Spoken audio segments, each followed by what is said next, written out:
I honestly think it's awesome. I think it's super cool that there's an umbrella in the door. Come on, come on. Oh my god. Leave me alone. What's up, ladies and gentlemen, and welcome to this POV review by AutoTopNL. My name is Max, and today we've got yet another sort of new segment to talk about, to drive, because recently we drove the Seat Ateca Cupra, and that is pretty much the only one in its class. There's no real competitor to that car at that price point with that power.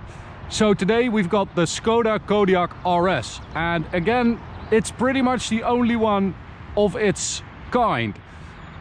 And well, today I'm going to tell you why that is, and if it's a good thing. I'm going to show you around the car, drive it along this road and take it to the Autobahn for a quick blast. But before we begin, don't forget to subscribe and hit the notification bell to receive updates when we upload a new video, and follow us on Instagram at AutoTopNL. And also a quick question for you guys, please let me know in the comments. I've switched the GoPro settings to regular, so no fisheye today on the walk around. When we get into the car, I'm going to switch to wide angle because it's just better, you can see more inside the car.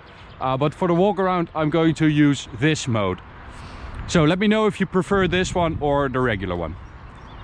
So the SKODA KODIAQ RS, what is it? Well, it's quite a large SUV actually. It's a 3-row SUV, and it has a 2-liter bi-turbo diesel engine with 240 horsepower and 500 Newton meters. So it is basically an X5 size car for the price of an X3 18D in the Netherlands. So it's about 60 grand, and that's the price of an X3 18D here. So that's basically how it's positioned. It is a lot of value for money, this car, and I honestly kind of like it. It is a big car, but you get so much space for your money, and there are a lot of clever things in and around this car. So let's start with the spec we've got it in. Beautiful color, race blue. And because this is an RS, you get a gloss black grille with an RS badge, or VRS if you live in the UK, which is because Ford doesn't like Skoda calling their cars RS in the UK, so that's why it's called VRS in the UK and RS here. We've got a different front bumper with a sort of a splitter as well. Looks pretty aggressive. We've got standard LED lighting. We've got 20-inch wheels with red brake calipers. We've got gloss black accents on the mirrors, on the roof bars.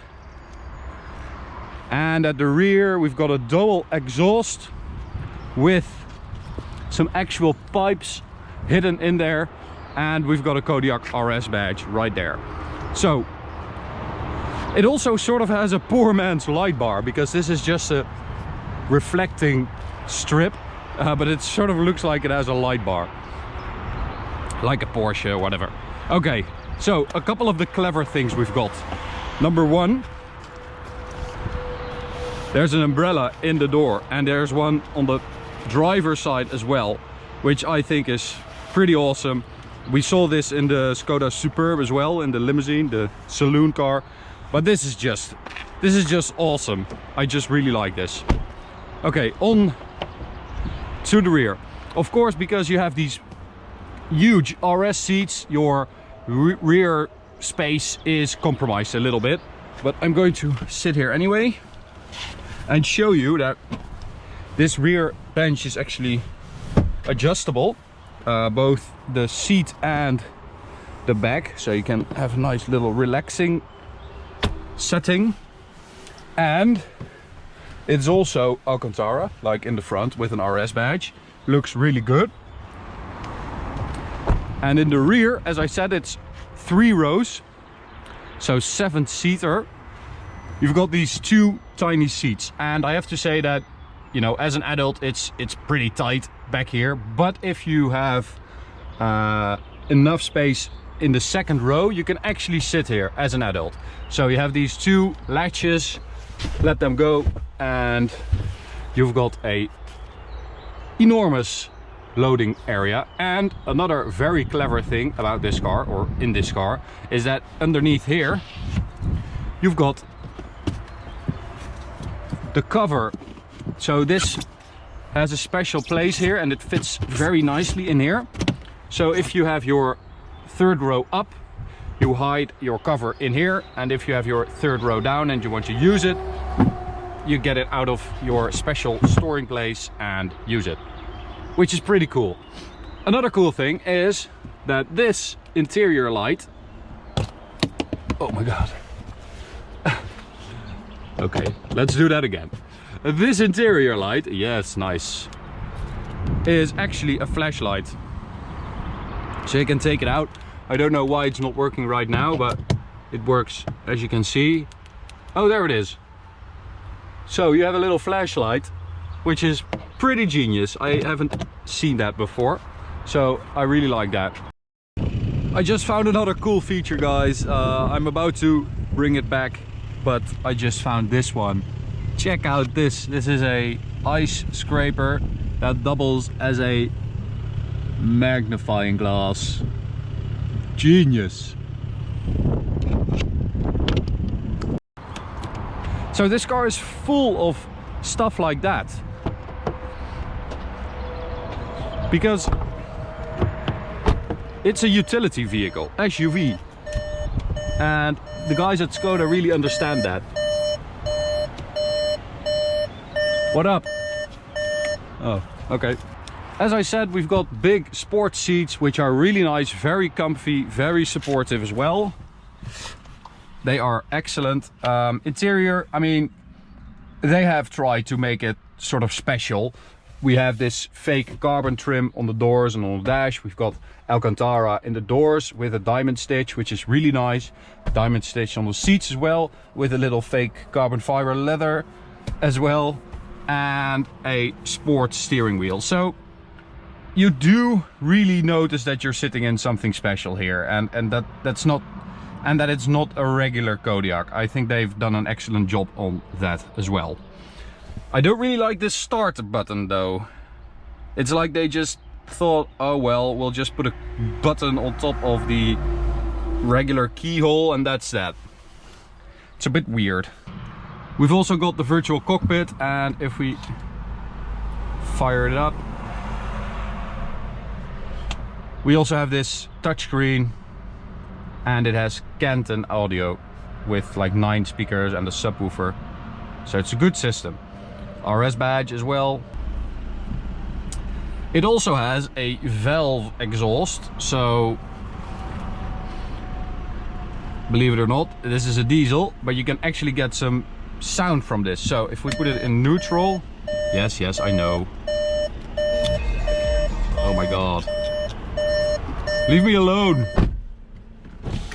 Alright, we'll do it like that. So I am in normal mode right now. We've got some driving modes right there. Normal mode, revving it.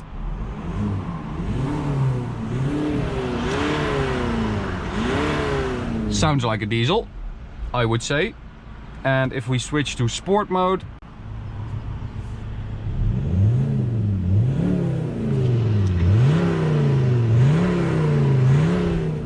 so there's a little bit of a dark, deep sound there.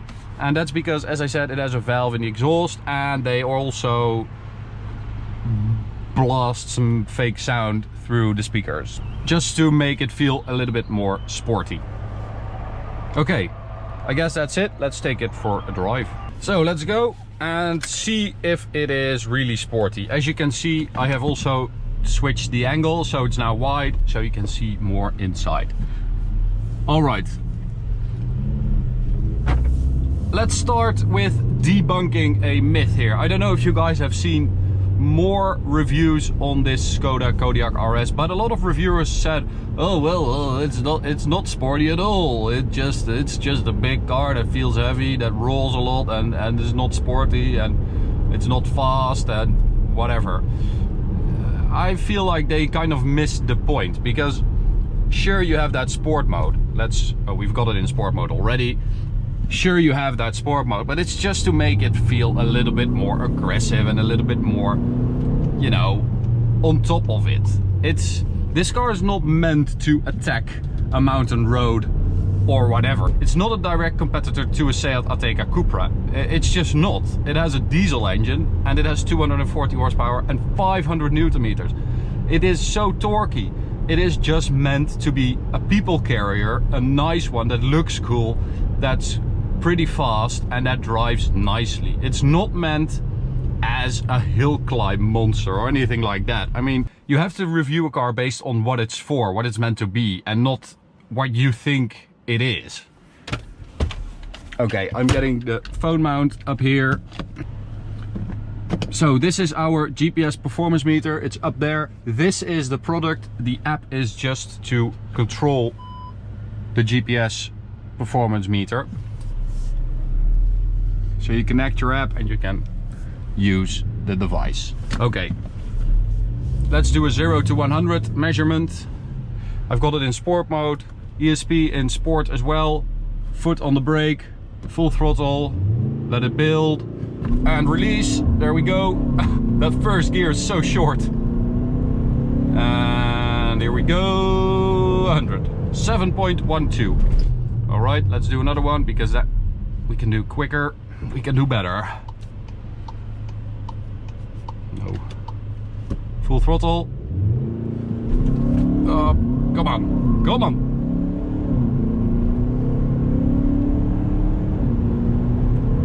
7.17. Okay. So the 0 to 100 km/h time is actually 6.9. So that's pretty decent, I would say. The top speed is 221 km/h. So getting back to my angle, my story, why I think that this car is actually very, very good and not sporty. It's not meant for that. It's a diesel. Any diesel you floor, anytime you floor a diesel, anytime you rev it out like this, full throttle, at the top of the rev range, it's not going to feel fast. That's inherent to a diesel engine. It's just meant for driving it like this in a relaxed fashion, use that torque, and then it feels pretty fast, you know, around town. And when you have to overtake someone on the highway, that's when it feels properly nice. And it doesn't feel properly fast. I was going to say properly fast. It doesn't feel properly fast. It feels nice and it feels fast enough. So I don't really understand all the negativity around this car or around the sportiness of the car.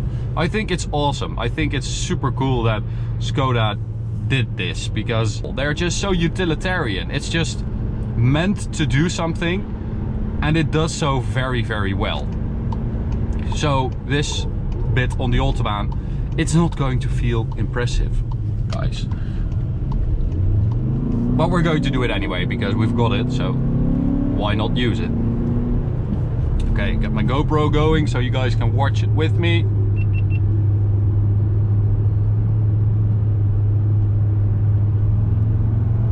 And I can tell you something about what I think is the most impressive part about this car, which is the suspension. I'm in sport mode right now. We have dynamic dampers, so we have DCC, dynamic chassis control, and I'm in sport right now. It still feels quite comfortable, but it is noticeably harder than when I have it in comfort mode. So let's go to the driving modes and go to individual. I have adapted my individual mode to be comfortable for the suspension, normal for the steering, sport for the drivetrain, and the engine sound is on sport as well. So you have that valve that's open and you have that sound coming through the speakers. But this means that you have your dampers in comfort. This is actually one of the most comfortable damped, sprung cars I've driven in a long time in this sort of price range. It almost feels like it has air suspension. That's how comfortable it is. And that's just really, really impressive. You can really go at some speed bumps at speed, you know, you can really sort of jump them, you know. It is awesome. It is such a good suspension. And take in mind that this car has 20-inch wheels, so normally you would feel that. You would feel that going over speed bumps and over, you know, shorter irregularities. But this just feels so impressive. We're at 230 kilometers an hour, by the way, which should be the top speed on the GPS. So 233, 4, 5. Not sure how fast it will go actually on the speedometer. I think this is it, 235. So that's not bad either. And if you would take this car to a good tuner, you would get 300 horsepower and I think around 550 Newton meters, something like that. So that would really make a jump up. I mean, that's quite a big difference. And I think I would definitely like to have that car in this color. I mean, I think it looks great. It is huge, so it is super practical. You have all those cool features like the umbrellas, the flashlight, you have that third row. It's so big, so practical. I mean, what's not to love, basically? The only thing that I would have loved more if they would have put that 50 TDI engine in here, that 286 horsepower diesel 6-cylinder. That would have been freaking awesome. I would have bought that immediately because I am very charmed by this car. I think it is pretty awesome, but I guess you have noticed that by now. The equipment is also very good. As you can see, we've got a very big panoramic roof. As I said, we've got that 9 or 11 speaker Canton system. We've got the touchscreen right here. We've got the virtual cockpit right there. We've got the Alcantara seats. You've got a DSG gearbox as standard. I mean, it's pretty well equipped and it's not cheap. I mean, it's quite expensive for a Skoda, but you do get a lot for that money. So I'm really struggling to find a competitor. Let me know if you guys have one. I really don't know. If you want one of those draggies, by the way, go check out our web shop. It's in the top right corner. It's our store. And you can subscribe by clicking the big button in the middle. You can also check out this POV review or go check out this playlist of POV reviews. We've made a lot of them, so go check out some other ones and I'll see you at the next video. Bye guys.